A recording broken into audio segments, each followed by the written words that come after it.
Okay, so we were talking about potential sources of error. पहला मैंने बताया कि इमल्शन बन जाए, लिपिड और फैट की आपस में जो एक बॉन्डिंग हो जाए। ठीक है। दूसरा जो मेथड है उसके अंदर ये आ जाता है कि भाई cleansing of water droplet to dirty apparatus, कि जब वो पानी जो है वो यहाँ से फ्लो कर रहा होगा, यहाँ से जब वो वाटर ड्रॉपलेट फ्लो कर रहे हो तो यहाँ साथ चिपक जाएं। ठीक है। ये सारी जगह पे चिपक सकते हैं। ठीक है। तो वो चांसेस आर देयर, जितना मर्जी कहता साफ हमारा इंस्ट्रूमेंटेशन हो, there are chances of it. तो उसके अंदर क्या होता है कि ब्योरेट ब्रश, एक ब्योरेट ब्रश होता है, मतलब बारीक सा ब्रश होता है। ब्योरेट आपको पता है, वो जो मेजरिंग सिलेंडर, बारीक सी ट्यूब होती है जिससे हम टाइट्रेशन करते होते थे केमिस्ट्री में, मैट्रिक एफएससी में अंदर। ठीक है। उसको ब्योरेट, तो ब्योरेट ब्रश होता है with the handle and flattened, so it will pass down the condenser. उससे वो क्या होता है, वो कंडेंसर के अंदर पास आउट हो जाता है और डिसलॉज कर लेता है मॉइस्चर ड्रॉपलेट्स को। मतलब एक ऐसी, ऐसा एक ब्रश होगा जो कि यहाँ से आप एक तरफ से या इस तरफ से आप उसको पास इन करोगे, तो उससे क्या होगा कि जो वाटर के ड्रॉपलेट्स हैं वो प्रॉपरली नीचे को मूव आउट हो जाएंगे, और वो यहाँ पे जो भी स्टक होंगे वो सारे के सारे क्या होंगे, नीचे मूव डाउन कर जाएंगे। ठीक है। तो decomposition of sample with production of water, definitely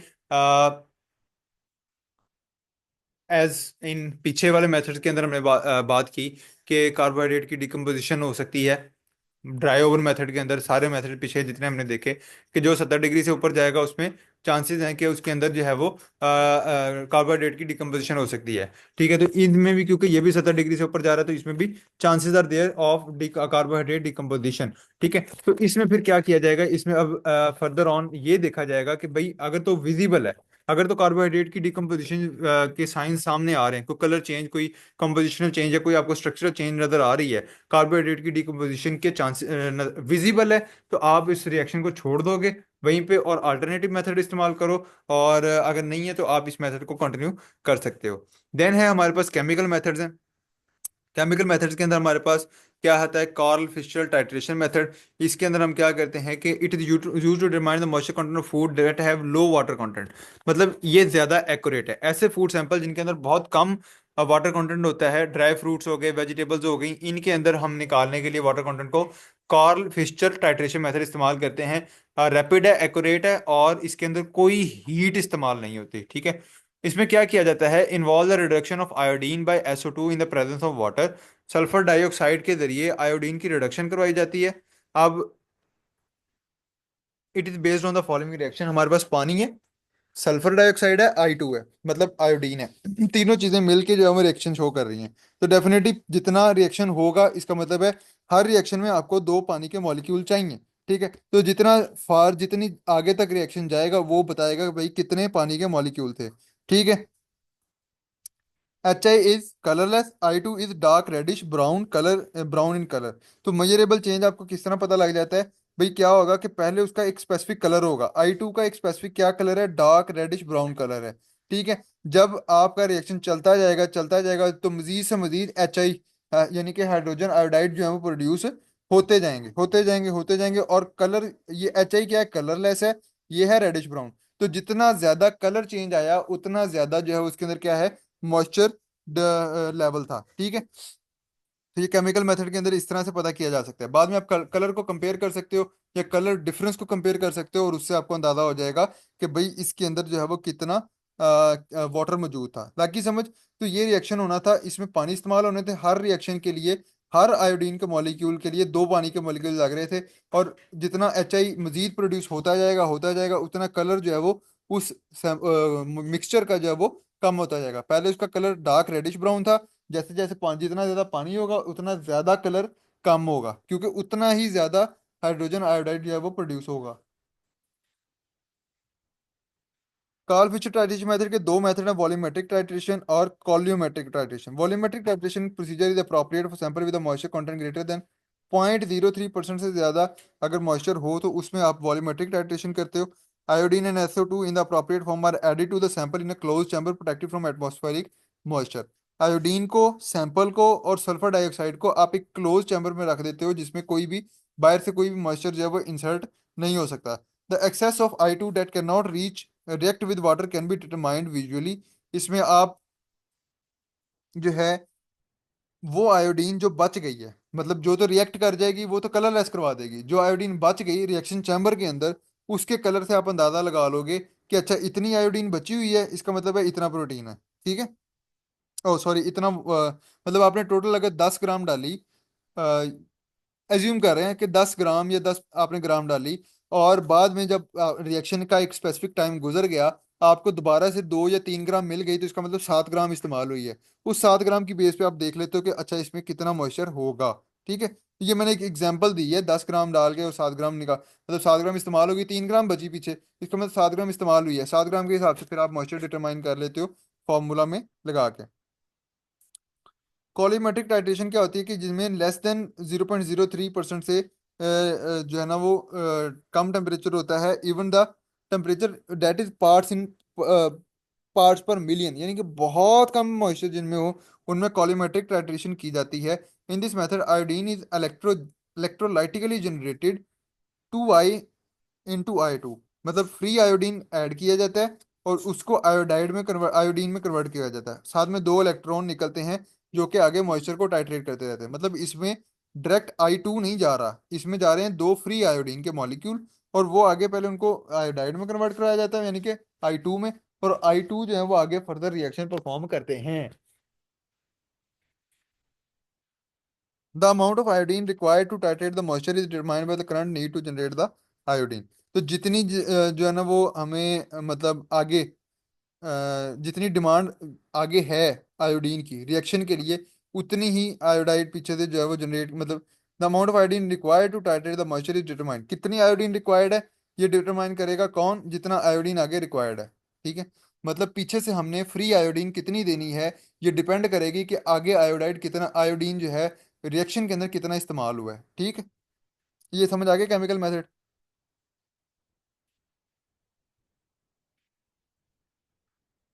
कोई सवाल, दुख तकलीफ परेशानी मसले मसाइल?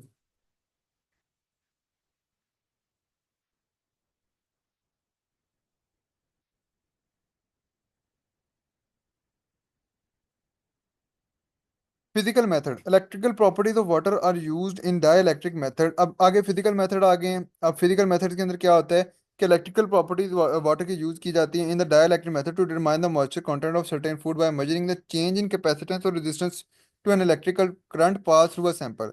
अब आपको पता है कि पानी जो है वो मॉइस्चर, पानी जो है वो करंट को इजीली अलाउ कर देता है पास करने में। ठीक है, अब फूड सिस्टम, ऐसे फूड सिस्टम जिनमें 30 से 35% जो है वो मॉइस्चर होता है, तो उन फूड्स के अंदर क्या किया जाता है, करंट को पास किया जाता है, और साथ ही इसके अंदर क्या किया जाता है, मॉइस्चर रिमूवल शुरू कर दी जाती है। तो जिस तरह मॉइस्चर रिमूव होता जाएगा, रेजिस्टेंस क्या करते जाएंगे, बढ़ती जाएगी, definitely current will not be able to pass properly.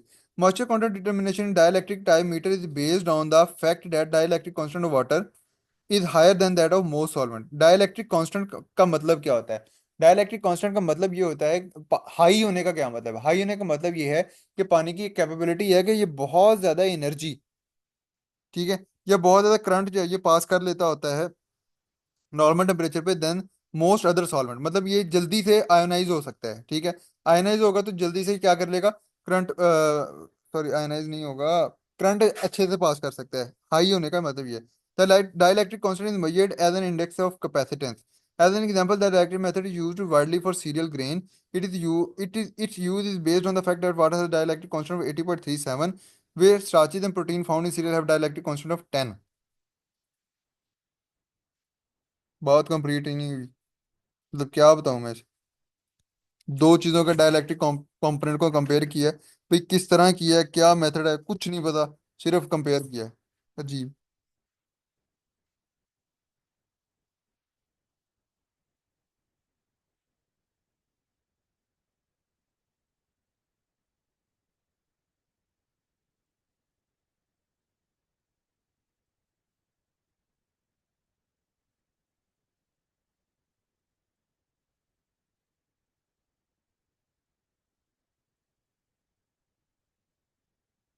ओहो, अजीब अजीब अजीब अजीब।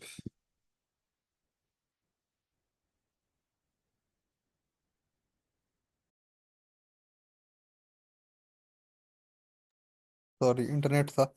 अच्छा, तो मैं बेसिकली बात कर रहे थे हम इलेक्ट्रिकल मेथड के अंदर डाइलेक्ट्रिक, है ना?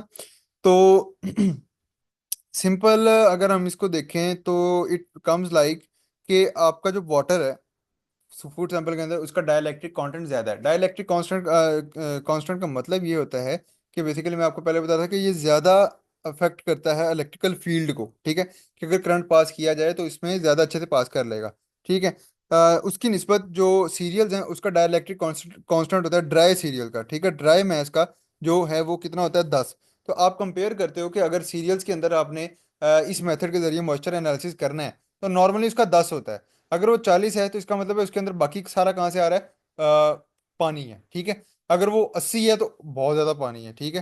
तो यानी कि नीरा ही पानी है ना 80, तो फिर टोटल पानी हो जाएगा।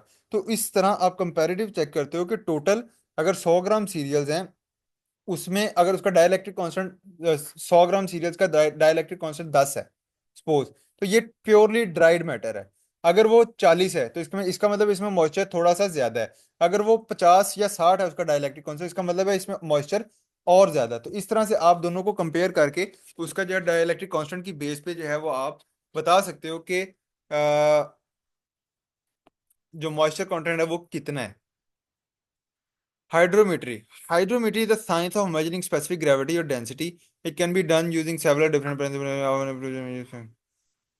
अर्चिमेदस प्रिंसिपल आप लोगों ने पढ़ा हुआ है कि अगर solid suspended in liquid will be buoyed by a force equal to the weight of the liquid displaced. कि यार आप उसकी डेंसिटी स्पेसिफिक ग्रेविटी या डेंसिटी की बेस पे देखते हो, कुछ चीज़ों की डेंसिटी ज़्यादा होगी, कुछ की कम होगी, ठीक है। अगर कोई ड्राई चीज़ है तो उसकी डेंसिटी क्या हो जाएगी, ज़्यादा हो जाएगी। अगर कोई सॉरी ड्राई चीज़ की डेंसिटी वेरी कर सकती है, वरना ड्राई चीज की डेंसिटी यूजुअली कम होती है। और होती है क्या नाम है उसका, जिसमें मॉइस्चर हो उसकी डेंसिटी क्या हो जाती है, ज्यादा हो जाती है। और मटेरियल टू मटेरियल वेरी भी करती है। बट आप कंपैरेटिवली जो है स्पेसिफिक ग्रेविटी को चेक करते हो अर्चिमेदस प्रिंसिपल के जरिए, और उसकी बेस पे आप उसको बता सकते हो। कितनी फजूल फालतू साइड है।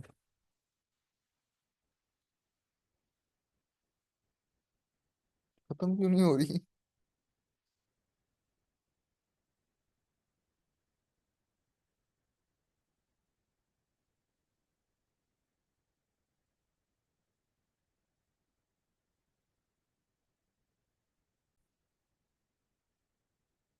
और गर्मी। अच्छा, अब हम बात कर रहे थे हाइड्रोमेट्री की। हाइड्रोमेट्री मैंने आपको बता दिया था भाई, स्पेसिफिक ग्रेविटी की बेस पे जो है वो उसको एनालिसिस करता है कि भाई मॉइस्चर कितना है, ठीक है। ये अर्शिमिदस प्रिंसिपल पे एज आई टोल्ड यू कि लिक्विड वाली चीज़ क्या होती है, ज़्यादा भारी होती है, और जो दूसरी होती है सॉलिड वाली चीज़ होती है वो क्या होती है, हल्की होती है, ठीक है, जो खाली ड्राई मैस होता है, ठीक है। तो जिसमें लिक्विड ज़्यादा होगा वो ज़्यादा मतलब एक पानी का टब लेंगे, उसमें चीज़ को डुबो देंगे, मतलब किताब तो नहीं, बड़ी बात बता रहा हूँ, वहां पे मतलब स्पेसिफिक कंट्रोल्ड इंस्ट्रूमेंट होगा जिनमें मेजरिंग लेवल लगा होगा, ठीक है। तो जिस चीज में जितना पानी होगा उसको आप उसमें डुबोगे, और एक ड्राई मैटर को डुबो लो। तब एक एप्पल ले लिया आपने, मुकम्मल उसको ड्राई कर दिया, उसको डुबोगे। और एक आपने वो एप्पल ले लिया जो कि फ्रेश है, तो जब आप उसको डुबो दोगे तो डेफिनेटली जो फ्रेश एप्पल है वो भारी होगा, और वो ज्यादा पानी को डिस्प्लेस करेगा। तो उससे आप कंपैरिजन करके आप मॉइस्चर कंटेंट को डिटरमाइन कर सकते हो। Refractometry. Refractometry moisture in liquid sugar product and condensed milk can be determine using Baume hydrometer, a Brix hydrometer and a refractometer. Different method है जिसके अंदर रिफ्रैक्ट्रोमेट्री को इस्तेमाल किया जाता है।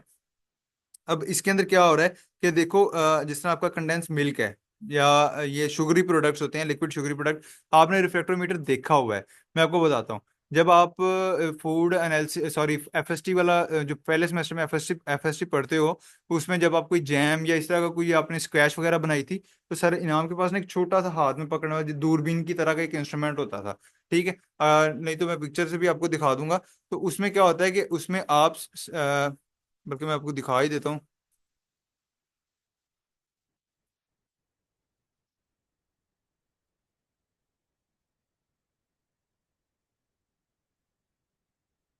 ये देखो इस तरह का एक रिफ्रैक्टोमीटर होता है। यहाँ पे आप क्या करते हो, आप एक ड्रॉप फेंकते हो उस लिक्विड का, ठीक है। और इस तरफ से ये जो दूसरी साइड है यहाँ से आप उसको देखते हो, ठीक है, यहाँ ड्रॉप फेंकते हो और इस तरफ से देखते हो। अब जब आप इसको यहाँ इस साइड से देखते हो ना, तो अगर मुझे कोई और इमेज भी मिल जाए इसकी, तो उसमें आपको फिर नजर आता है, ये देखो ये इस तरह स्केल बना होता है अंदर, ठीक है। तो ये स्केल में आपको फिर पता लग जाता है कि इसके अंदर शुगर कंटेंट कितना, और उसी से आप फिर अपना वाटर कंटेंट भी जो है वो एनालिसिस कर सकते हो। ठीक है, रिफ्रैक्टोमीटर जो है वो इस तरह, जब आप उस एंगल से देखते हो तो आपको अंदर इस तरह स्केल लगा होता है, और जिस तरह वो ड्रॉप जाता जाता है तो वो उसका कलर जो है वो उसके हिसाब से चेंज होता है। तो जो भी जहाँ पे आपको लाइन नजर आ जाए, मार्क लगा हुआ, ठीक है, वहां पे वो उस उतनी उसकी जो है वो हम उसका कहते हैं ब्रिक्स वैल्यू कहते हैं, और वहां से जो है वो मॉइस्चर डिटर्मिनेशन भी की जा सकती है। Determining the soluble solid in fruit and fruit product, the refractive index of oil, syrup, and other liquid is a dimensionless constant that can be used to describe the nature of food. अच्छा, अब वो जितना refractive index आया या जो भी वहां से एक वैल्यू आई, उसको आप मजीद फॉर्मूला में इस्तेमाल करते हुए आप उसको फाइंड आउट कर सकते हो कि भाई इसके अंदर कितना को पानी है। कभी ऐसा ये मेथड मैंने इस्तेमाल करते हुए नहीं देखे। मॉइस्चर कंटेंट जो एक्चुअल में हमारी यूनिवर्सिटी के अंदर या हमारे डिपार्टमेंट्स में हो रहा है, वो सिंपल क्या होता है, हॉट एयर ओवन वाला method. That's it, simple that method is applying हर जगह पे। ठीक है, क्या करते हैं, 10 ग्राम सैंपल लेते हैं, उसको पेट्री डिश में रखते हैं, जाके उधर सेट टेम्परेचर 70-80 डिग्री सेट करके उसमें रख के बंद करके आ जाते हैं उसको चला के। हॉट एयर ओवन, एयर चलती है, गर्म हवा उसमें फिरती रहती है। 24 घंटे बाद हम उसको जाके निकाल लाते हैं और वो मॉइस्चर रिमूव हुआ होता है। सिंपलेस्ट तरीन मेथड। तो पता नहीं कितने मेथड यहाँ पे इंक्लूड कर दिए उन्होंने, जिनकी कोई तुक भी नहीं मान रही होती।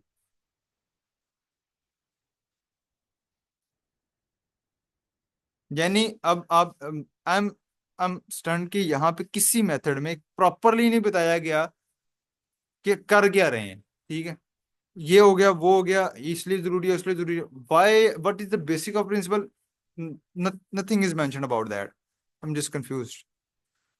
हाँ, spectroscopic method utilize the interaction of electromagnetic radiation with material to obtain information about their composition। अब इसमें भी कोई मेथड नहीं है भी किस तरह करना है। सैंपल आपने रखा, उसके बाद उसको कौन सी मशीन में रखा, उसके साथ क्या किया, कुछ नहीं मेंशन।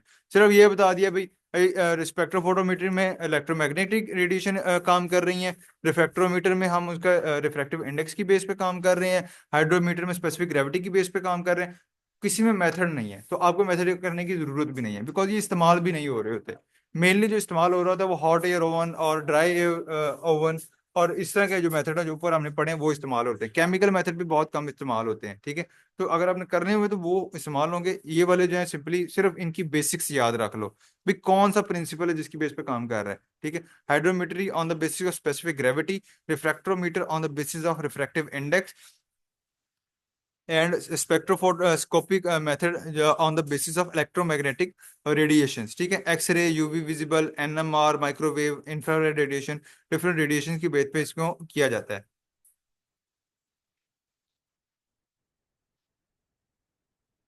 यानी क्या किया जाएगा, एक स्पेसिफिक वेवलेंथ पे रेज फेंकी जाएंगी, और जितनी ज्यादा वो वेवलेंथ एब्जॉर्ब होगी उतना ज्यादा वाटर कंटेंट होगा, जितनी वेवलेंथ कम एब्जॉर्ब होगी उतना कम वाटर कंटेंट होगा, क्योंकि स्पेसिफिक रेडिएशन है, स्पेसिफिक वेवलेंथ है। उस स्पेसिफिक वेवलेंथ पे पानी जो है वो सिर्फ एब्जॉर्ब कर सकता है, रेडिएशन को बाकी कंपोनेंट नहीं कर पाते। ठीक है, ये कम करते हैं।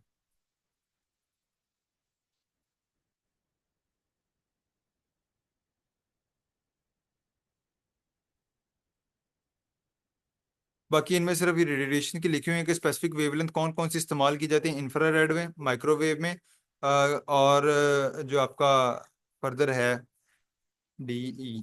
इंफ्रारेड स्पेक्ट्रोस्कोपी के अंदर क्या होता है कि 700 से 2400 नैनोमीटर, या और मिड यानी 2500 से 25,000 नैनोमीटर की रेडिएशन के जरिए जो है वो कंटेंट को इस्तेमाल, वाटर कंटेंट को चेक किया जाता है। माइक्रोवेव एब्जॉर्प्शन के अंदर है कि वेवलेंथ ऑफ 0.001 से लेके 1 मीटर, और फ्रीक्वेंसी उसकी सेट की होती है, उससे मॉइस्चर कंटेंट को डिटरमाइन किया जा सकता है।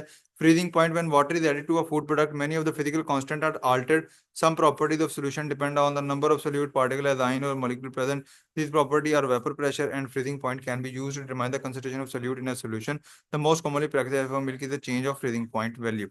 ठीक है, और एक और मेथड है फ्रीजिंग पॉइंट, के जब किसी चीज के अंदर जो सॉलिड मटेरियल ज्यादा हो जाता है, या लिक्विड लिक्विड कर लो या सॉलिड कर लो, सॉलिड मटेरियल की कंसंट्रेशन वेरी कर जाए या टोटल लिक्विड की कंसंट्रेशन वेरी करे, तो उसके हिसाब से उसका फ्रीजिंग पॉइंट भी क्या करता है, वेरी करता है। ठीक है, अगर ज्यादा सॉलिड मटेरियल आ गया तो उसका फ्रीजिंग पॉइंट ज्यादा हो सकता है, ठीक है, बढ़ सकता है। तो उसके हिसाब से भी फ्रीजिंग पॉइंट्स को भी आप कंपैरेटिवली इस्तेमाल कर सकते हो, कि जो चीज़ ज्यादा टाइम ले रही है फ्रीजिंग पॉइंट फ्रीज होने में, उसका हो सकता है वाटर कंटेंट क्या हो, कम हो, क्योंकि बाकी चीजें जो फ्रीज होने में टाइम लेती हैं, ठीक है। तो इस हिसाब से आयंस की कंसंट्रेशन की बेस पे और सोल्यूट्स की कंसंट्रेशन की बेस पे आप डिटरमाइन कर सकते हो, ठीक है। So these were the worst method I have ever studied और टॉट। तो बहरहाल ठीक है, this was all about it. ये लास्ट से कुछ कंफ्यूजिंग थी। I was trying to deliver कि मैं आपको तरीका बता दूं कि किस तरह किया जाता है, but the slides are just about basics. क्या बेस क्या है, ये किस बेस पे हो रहा है, ये किस बेस पे हो रहा है, किसी में मेथड नहीं है। तो अगर आप लोग कहेंगे तो मैं मेथड करवा दूंगा, if we are just concern about the exams, तो इतना भी काफ़ी है। क्योंकि लर्निंग पॉइंट ऑफ व्यू से भी हमारा शुरू वाले मेथड इस्तेमाल हो रहे हैं, जो कि मैंने ओवन वाले मेथड आपको समझाए हैं, वो सही से आपको समझ भी आ गए हैं, ठीक है, वो इस्तेमाल होते हैं। और हाइड्रो डिस्टिलेशन ये भी हो रहा होता है, लेकिन ये किसी और पर्पज के लिए, मॉइस्चर डिटर्मिनेशन के लिए नहीं हो रहा होता, लेकिन ये हमारी यूनिवर्सिटी के अंदर या लैब के अंदर ये इस्तेमाल हो रहा होता है, ठीक है, इसको किया जा सकता है। और स्पेक्ट्रोस्कोपी मेथड भी मिनरल और दूसरे एनालिसिस के लिए इस्तेमाल किया जाता है, मिनरल एनालिसिस, विटामिन एनालिसिस के लिए, मॉइस्चर एनालिसिस के लिए वो भी नहीं हो रहा, ठीक है। तो ये डिफरेंट मेथड्स, जस्ट कोशिश की गई है कि जो 200 मेथड है दुनिया के अंदर, कोई कहाँ कहीं पे भी मौजूद है, उसको डाल दिया जाए, तो वो डाले हुए हैं इसके अंदर, ठीक है। तो that was all about this. Thank you so much. अल्लाह हाफिज। जो नमाज पढ़ो।